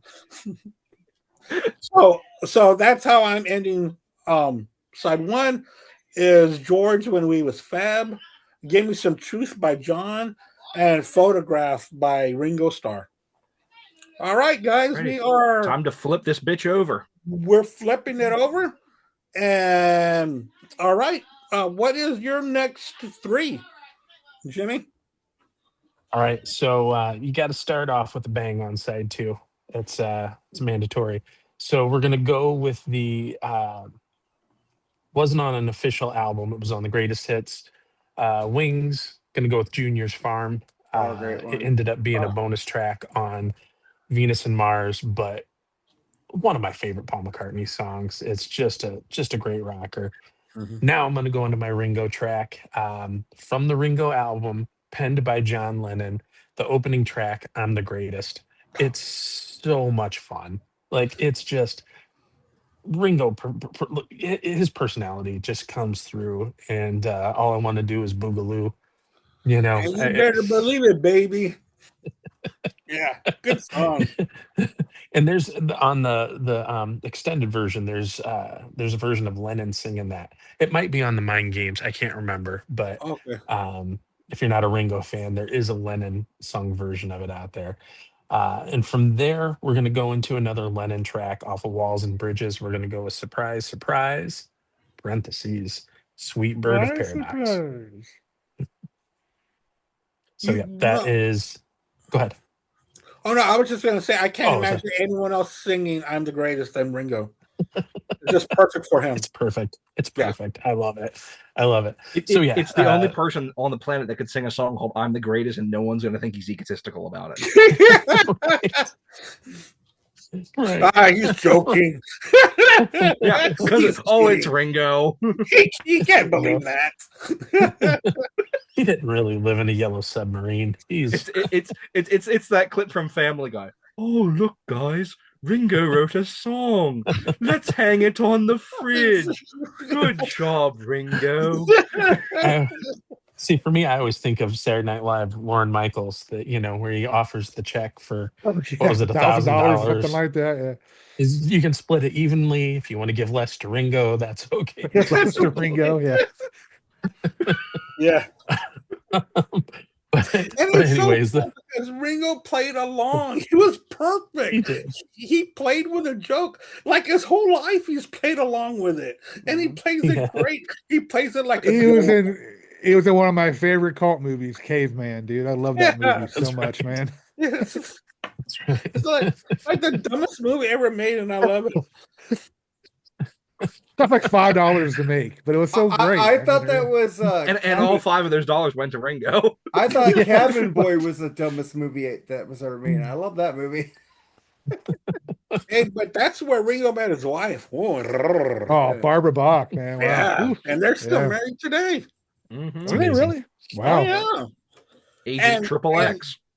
And Wow. his sister, no, her sister is married to to Joe Walsh. Nice. Yeah. So Ringo and Joe Walsh are brother-in-laws. Nice. Makes sense Well, why that's why Joe Walsh plays played on in the this. band. He's all-star band, yeah. It's all-star band. Yeah. Come on, man. You owe me one. Yeah. Let me get one of those Beatles checks. Right? All right. So where are we at? I think it is my turn. Joe. All right. What is your next 3? Alrighty. Well, like Jimmy, I am also going to start off my side 2 with a bang. And it is also a Paul McCartney song. And it is my double dip. I'm double dipping from Band on the Run. I mean, what a sing-along this is. Anthemic, powerful with the horns. Jet. I mean, always love that song. Anytime that song comes on the radio, I crank it up. I love that song. After that, we're going to go to another John Lennon song, another ballad-ish from John Lennon, and that is Mother from Plastic Ono Band. Another one with, I mean, just the honestly, I completely get what Jimmy's saying with the early Lennon stuff and kind of like trying to find his footing on his own as a songwriter. But just some of the lyrics that he was writing on Plastic Ono Band, especially, that is just such a raw album. And it's just, he puts everything out there. And it's and so songs honest. like Mother, I mean, just some of his best lyrics, honestly. That's a painful song to listen to. Yes. Yeah. Mm-hmm. Yeah. And then painful. Yeah. Yep. What were you going to say, Andy? I was going to say that I got that New York live in New York. He does a rendition of Mother live. Oh my God, dude, it's awesome. And also, there's a rendition by the Roots doing Mother with Yoko Ono in there. Wow. And dude, they kill it. Oh no, Yoko Ono's in the crowd. She's not singing. Oh, thank God. Oh, good. Thank God. I might actually listen to it now. God. Thank God. But Please dude, it's no. a hell of a performance. I'll have to look that up. That sounds really cool. Yeah, it really is. Yeah. But then I'm going to go from the emotional, just heartbreak of Mother. Jerry, You're Not Alone.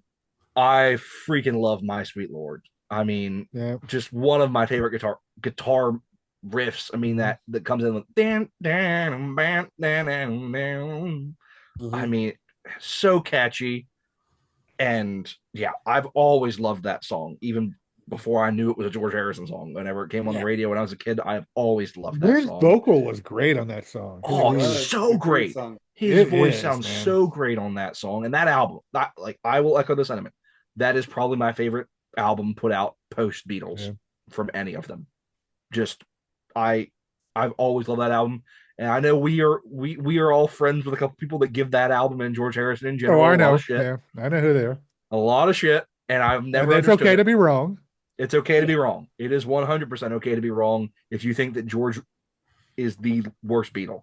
That's you Ringo. are wrong. Sorry. That is Ringo. That is Ringo. And if you think, and I'm sorry, I'm just gonna put this one out into the universe real quick. My Guitar Gently Weeps is a bad song. Yeah, Who right. said that? What? Ralph and Ian. Oh, well, I they have love a lot. They have a lot of bad opinions, by the way. They do, and that's one of them. They do. So we're just gonna put that one out there. Yeah, I my love track those 3 on guys, side but 2. I don't agree with. Well, we're all allowed our opinions, man. Yes, we are all allowed to be wrong sometimes. They are, and and the thing is, if they watch this show or listen to this, they're going to give me shit for that. I'm sure. Yeah. Yeah. So my track 3 on side 2 is My Sweet Lord. What a classic. I mean, that one of my favorite songs ever, honestly. So that's my first 3 on side 2 is Jet, Mother, and My Sweet Lord. Man, Jet's a great starter for side 2. It really is. But I just wanted to say, while my Guitar Gently Weeps, even the acoustic alternate lyrics is just as good, dude. Oh man, such a great song, and he worked so hard on it. And I think John really didn't want to do anything to do with it. I think John was John took was a some time off. bitch. John Well, was a bitch. that's why he brought Clapton in, because John didn't Yeah. want anything to do with it. They were all bitches at a point. They, Oh, they, yeah. they, I they think really were. John was the biggest bitch. How? I think John was the biggest bitch because Paul just wanted to get the band together, and John kind of wanted. He had an ego trip. I think he had a big. They all did. Ooh, you got that reversed. No, Paul. I'm sorry. I just think that Paul wanted to take control. well, Paul, because John was lagging, and Paul wanted to get control. Of the band. You watch. Did you watch Get Back? Yes, I did. And John said John was the leader of the band at the beginning, and then Paul wanted more control, and it kind of made sense because John was pushing him around for years. So that's just my opinion. I could be wrong. Yeah. I just always thought that towards 67, 70, that Paul just got too much control and wanted too much control. He wanted his father-in-law to be the manager and his brother-in-law to be control of the money. That's where George and John said, no, That's when George walked out. None of your family members are taking care of didn't it. that manager rip them off? The last Yeah, manager? they did. So Paul was kind of right. Well, we don't know. They were right. I don't know. But Okay. Well, there's always different stories of why the Beatles broke up. And there it is. was what. I didn't think it had nothing to do with Yoko. I just think it had to do with a bunch of egos. I think it had to do with they were outgrowing each other. Yeah, they want to do their own shit. Like that's why the White Album is so different compared to everything. Yeah, that's true. Yeah, that's a good point. I mean, they're all going in so many different ways. Man, look at you, Darvish. That dude looks so young. I thought he retired. I'm watching World Classic from 2003. Oh, there's our sports. We didn't have any sports in this episode. There And you go. he's for Japan. Oh yeah, dude, I got tickets to go see Italy and America here in Houston for the World Baseball Classic. Dude, have y'all seen that lineup for the U.S. team? Dude, that's like the greatest all-star team ever assembled. But they didn't bring Trey Turner in there, and that guy hit a grand slam to win a game. Trey Turner, dude, everybody in this lineup is better than Trey Turner. It's crazy who's in this lineup. All right, I think Kershaw is pitching. He is. Well. Yeah. All right, so where are we at? Jerry? Jerry, I haven't done my second side yet. Right. Hey, you're 1, Jerry. 2, 3 on second side? Yeah. Go for it. Yeah. All right. I'm going to start out with a fucking cool tune. I think this song wasn't actually completed. I think Yoko actually completed this song, I think. Love John Lennon song, Nobody Told Me. I love that fucking song. I love that song. Oh, yeah. Strange days. Nobody told me there'd be days like these. I don't think he finished that song, did he? I mean, it was off the Milk and Honey album, correct? I don't think he. It's off of Milk and Honey. And I'm not that was definitely posthumous album. I know that, but yeah. I know they had some great musicians. Hugh McCracken played on that, and he played fucking with everybody in the 70s. Speaking of a session musician, there you go. Who else was on that? Who's that bass player? Fuck, can't think of his name. Played with Tony Gabriel. What? Peter Gabriel. Tony Levin. Tony Levin, thank you, man. God, I can't think of his name. I had the Chapman sticks in my mind. I couldn't fucking remember the name. I think he plays bass on that as well, I think. I'm not 100% sure either. But I love that song. I think it's a cool tune. I remember the video. It was just films of him and Yoko rocking around, but I remember it being all over MTV at the time. Great song. And as a CD, I kind of wanted to bury this song on here just to see if it would get attention, because it's probably one of the most, I don't know, recognizable songs of peace or hope or whatever from John Lennon, and that's Imagine. I mean, I buried it way down in there because I want to see, wow, this song's way down in there. I never, you know what I mean? Just to see how the response it would get. And but I guess it's gone side 2, song 2 now, I guess. But I buried it way down in there too. I buried it so far it didn't end up on the album. Exactly. Why? That song's fucking one of the best songs ever written, dude. I love that song. It's okay. It's not a song I want to listen to all the time. Smoke another one. It's not a bad song. It's not a bad song. It's just I get bored of it. And then I'm going to actually play another song you guys probably won't agree with, but I do like this song from Paul McCartney. I do like Silly Love Songs, man. I love that song. Love that Catchy song. as fuck. Love it. Love it. And that's how I'm going to start off my side too. Wings at the speed of sound, right? Or speed of light or something like that. I had that on Speed of mine. sound. Yeah. Speed of sound. Okay. Yeah. That's my side 2, 1, 2, and 3. All right, Mark, what's your next 3? Well, Andy, you've already picked this. I thought it'd be a great George Harrison song because it talks about the Beatles. To start side 2, When We Were Fab. So that's my end of George Harrison on here. And I go to John Lennon, Cold Turkey. Oh, yeah. I love that Great fucking song. song. Great song. And then Joseph, you already picked this. Uncle Albert, Admiral Halsey. My number 3. And that's a great fucking weird fucking track, but it works. I love it.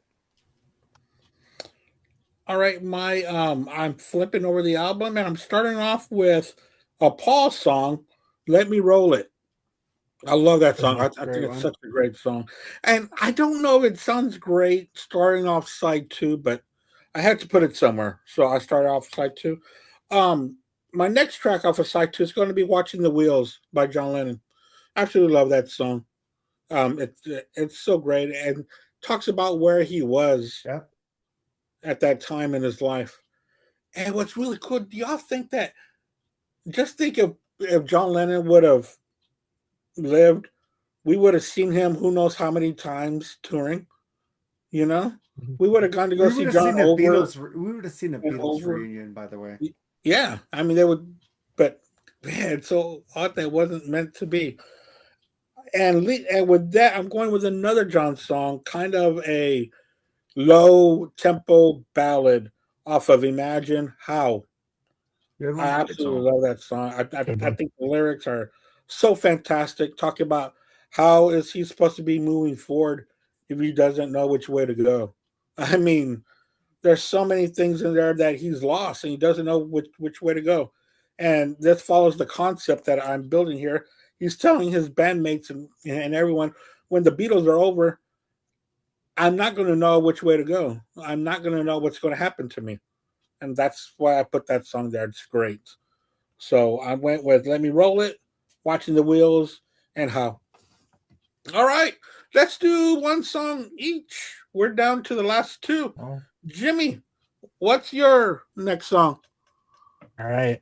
Second to last song on the album is Harrison, and it's going to be the title track from All Things Must Pass. I think it's one of the most beautiful, haunting melodies, and it just there's a version, I think it's on the 3rd anthology, where it's literally it doesn't have all the reverb and stuff on it, and it's just kind of like his raw vocal track, and I actually like that better than what's on All Things Must Pass. It's just so pure, and it's such a beautiful melody, such a beautiful chord progression.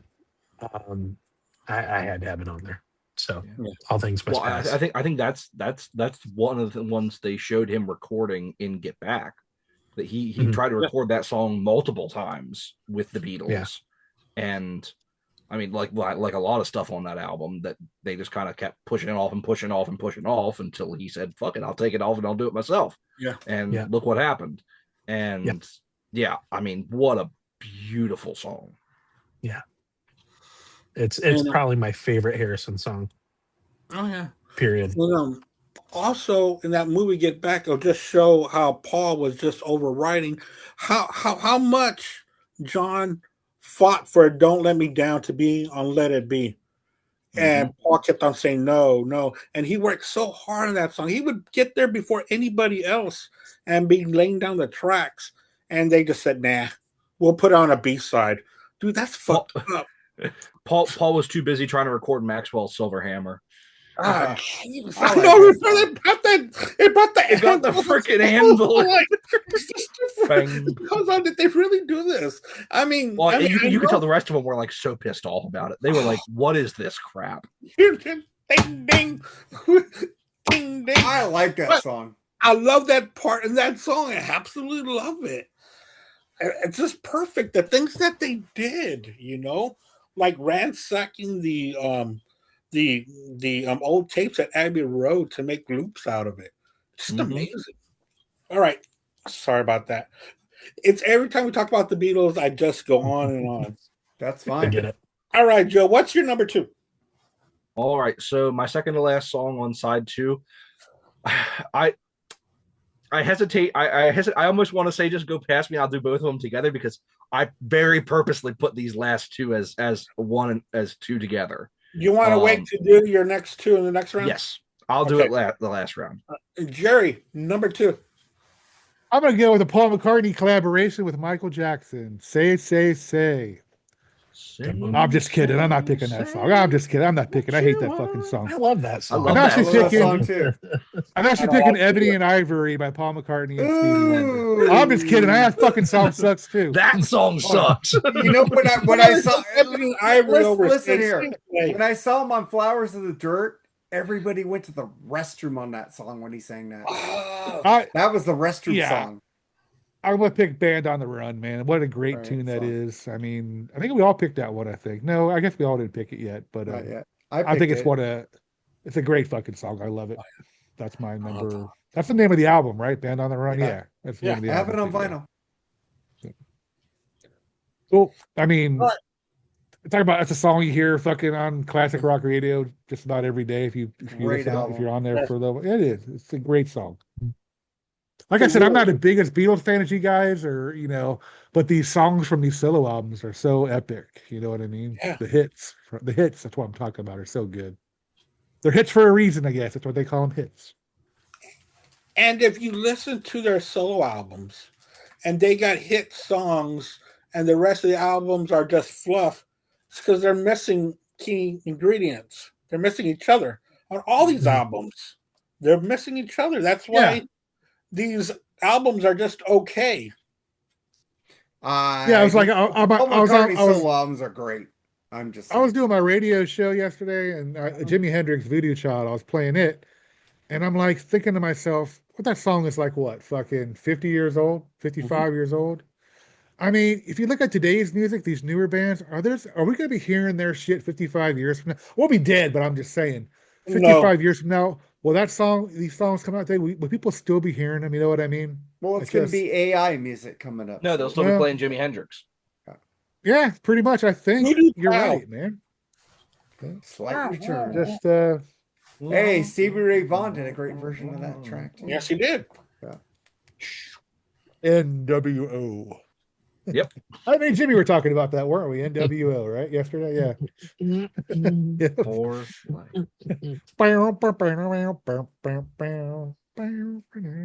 All right, Mark, what's your number? Different song, but I'm gonna go for my fourth track on my side 2, "Jealous Guy" by John Lennon. Good one. I love that song. I'm just a jealous guy. The way he's singing that song is just so sweet. And he's telling Yoko, man, I'm just a jealous guy, And you could tell he was. He had, of all the Beatles, he was the most with the most fire. He was the one most angry in that band. And you could tell he was the angry one in that band. And this fits him so well. I love that song. Yeah. Well, his whole life leading up angry. to it was anger. Yeah. And then at the end of his life, he was mellowing down, seeing Sean, seeing Julian, bringing them in, and then the fucker gets shot. Yeah. It's like when he was like getting his life together, he was calming down, he was getting, and we would have had a Beatles reunion, and that motherfucker shoots him. Fuck you, Hinckley. You could fuck a motherfucking dick. That's not who it is. No, not, who Hinckley was Reagan. Reagan. Who was the guy again? Chapman. Mark David Chapman. Fuck Chapman. And Hinckley, I guess. Well, and Hinckley too. Yeah, fuck them both. Fuck them both. Hey, is Hinckley still alive? Yes. No, right? Yeah. Is he? Yeah. He got out of jail. He did, didn't he? Yeah, he did. He said I think he tried to write a song, didn't he? Didn't he try to start a band or something? What? He said yes, swear to God. He said that he made Jodie Foster gay. That's a great reason to turn gay. Sorry. I don't want to be involved with that guy, so I'm gay Exactly. She's gay now. Yeah. Thank you, Hinkley. Mark David Chapman, fuck off. My number 2, it's going to be a Paul song, "Let 'Em In." Great one. Someone's knocking at the Paul song. Someone's So number ringing 10 a is gonna be bell. "Let 'Em In." All right, guys, here we are. Last track on the album. Jimmy, how are you going to finish the last Beatle album made? How are you going to finish it? All right. Now that you put it that way, I probably could have chosen a more anthemic song, but I started the side with a Paul rocker. I'm going to end with a Paul rocker, and off of Wings, the Speed of Sound, I'm going to go with "Beware My Love." That's a good one. And in particular, there is a version of it where John Bonham plays drums, and you can tell it's Bonham. It's incredible. It's so good.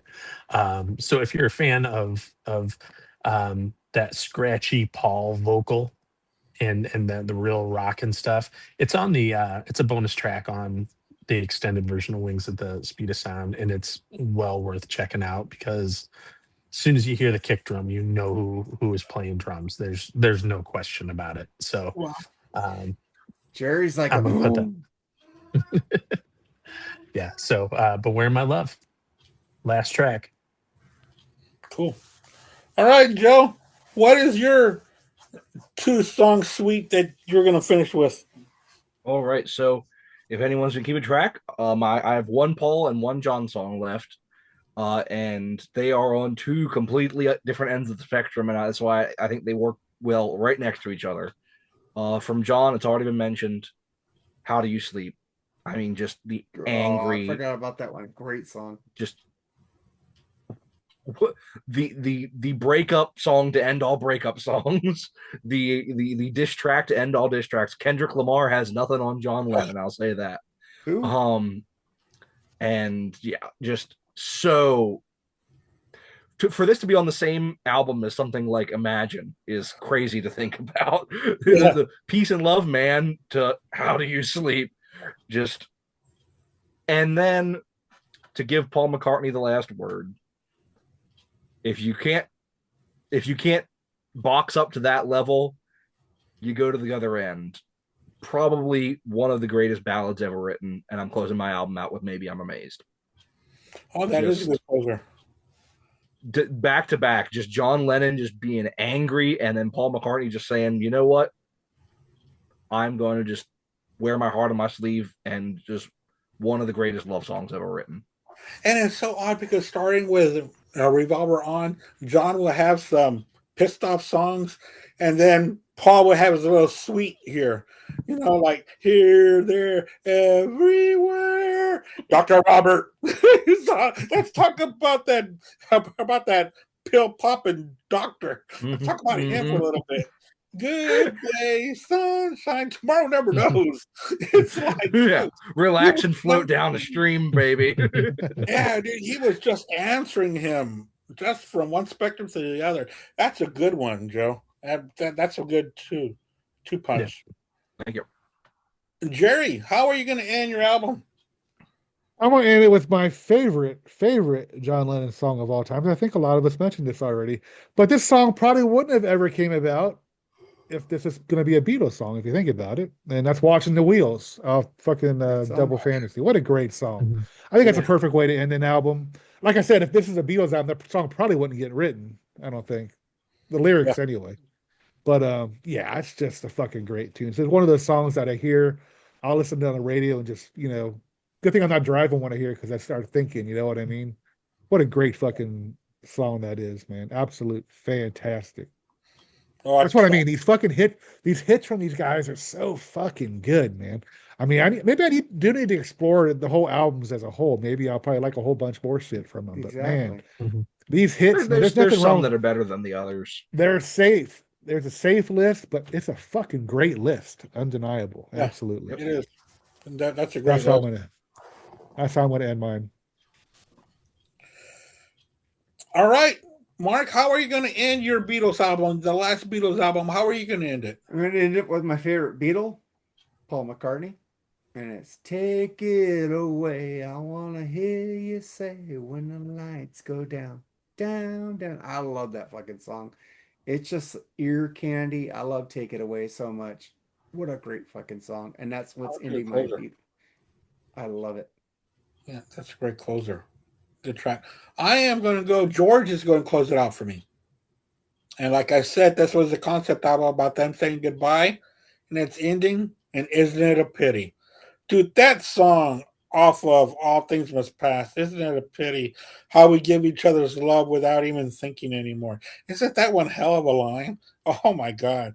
So, Isn't It a Pity by George Harrison ends my Beatles album. This was a lot of fun to go through these songs. It Really had was. a good time. It was a good time. It was.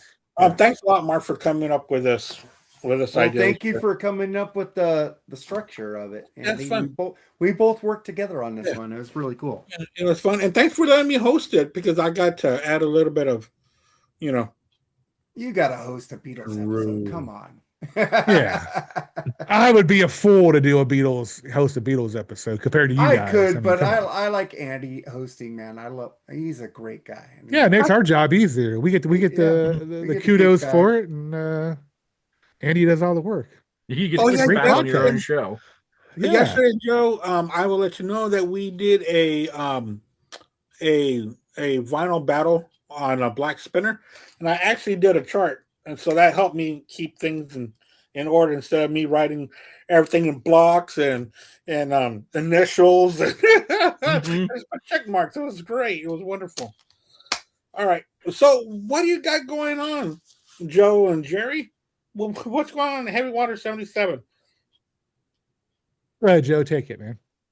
Yeah, we got great stuff going on. Jerry just put a short up today talking about the anniversary of Sleklarama. That's doing good. We are still in between episodes right now. Our last episode was on Dennis DeYoung, Back to the World, getting some good views on that. And then we got this Sunday coming out.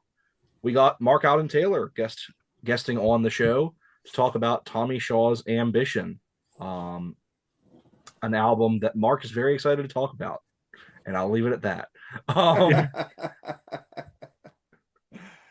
Mark was excited to talk about it. So we got that coming out. We got some great stuff. We're almost into the 90s. We only got one more out, two more albums left in the 80s. Then we're into the 90s. We got an actual Styx album to cover soon. Imagine that. Wow. We got Damn Yankees coming up. We got Shaw Blades. We got the big Styx reunion coming up. We got a lot of great stuff. Boom Child coming up too. Oh Lord, do we? So yeah, check us out, Heavy Water 77, all things Styx, but you already know that because we're here every week. So Cool. And then we're just done with Styx. Gonna go to Kansas. Okay. We got another year. We got another year of Styx stuff. I think. Just saying, yeah, you guys are got gonna a lot run of out of stuff. Styx stuff pretty quick. If we do, I got every Kansas album ever released back here. So. I know. I'm just joking with you. All right, Jerry, what else do you got going on? Well, besides that, I got the radio show, craniumradio.com, 4 to 8 p.m. Eastern time. Play some great rock and metal, having fun in the chat room. Jimmy has been a great guest on the chat room. I appreciate that. Where the fuck were you yesterday, Joe? Damn it. Yeah, I had a doctor's appointment. That's where I'm just kidding, dude. I'm just kidding, dude. I said that my I wanted half mic breaks. I'm like, where the hell is Joe? Damn it, he's letting me down. Yeah, I'm like, he's busy. My half an He's hour busy. that I'm usually there. I'm counting down the days. Only a month left. I'll be free on Tuesdays. So no, I'm just really? fucking with you, man. Yeah, I'm yeah, just fucking well, with you. free for during Jerry's show after school. My choir is still going on in the evenings. I wasn't too sure if they just discontinued choir. Then we gotta are stop actually- singing. There's no more singing at church. They banned it. And as far as I know, we're going to be doing a 3 Shots Down episode tomorrow night. Mañana. Yep. Hopefully. And it's going to be the last one for a while, but until we, hopefully not too long of a period of time, but it's going to be a few months, I think, to decide the future of the show. But we're going to go out with a bang, I think. We're going to be talking about our 3 comedians that we really like. So that's going to be fun. What else, man? Freeform Rock Podcast. Do we want to tease the other thing while we're all here? Not yet. Okay. Hold on that for a little while. But yeah, I mean, I got a lot of stuff going on. I got some interesting stuff that I'm glad to be a member of. I can't talk about that either, but that's going to be fun. Yeah, a lot of stuff going on. Enjoying my retirement, man. It looks like it. Mark, what do you got going on with your two podcasts? What's going on with next week is Jerry's pick on it'll be on a Sunday. All titles with spring or songs that mention spring.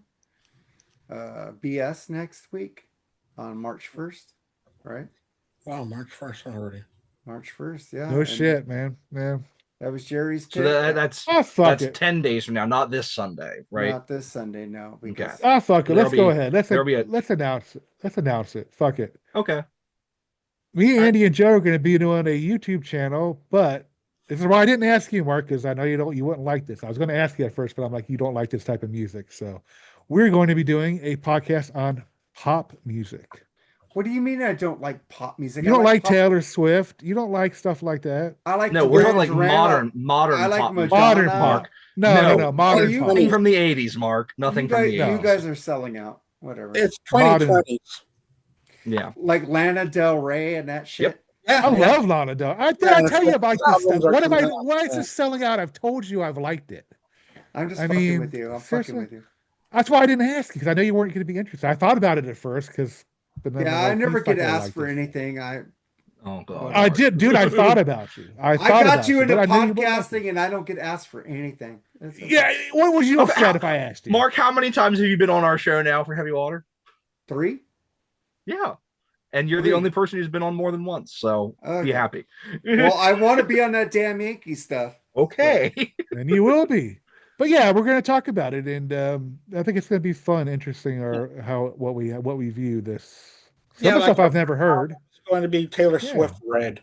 Taylor Swift Red will be our first episode. Yeah, Mark. Can I just throw up now? Who are you guys? Taylor Swift? Come on. We're music people who like music. We're people who like music too, but that. Whatever. You like Oingo Boingo. You like Oingo Boingo. You guys enjoy. Yeah, we will, Mark. Thank you. And Rock and Metal Podcast said that I'm like ruining Oingo Boingos. They don't want anything to do with me lately. So what? No, Rock and Metal Combat Podcast said, because I made a comment, said, "Hey, Oingo Boingo never went platinum," because they were talking about like Mark Dolly likes only platinum albums. I said, "I love Oingo Boingo." They never went platinum. And they started joking about, "Oh, Oingo Boingo wants Mark to stop liking them."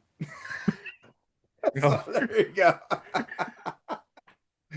Fuck you, Ralph. Fuck you, Ian. Interesting stuff. Interesting stuff that's going to happen. I mean, we're not going to probably like everything we talk about. But... No.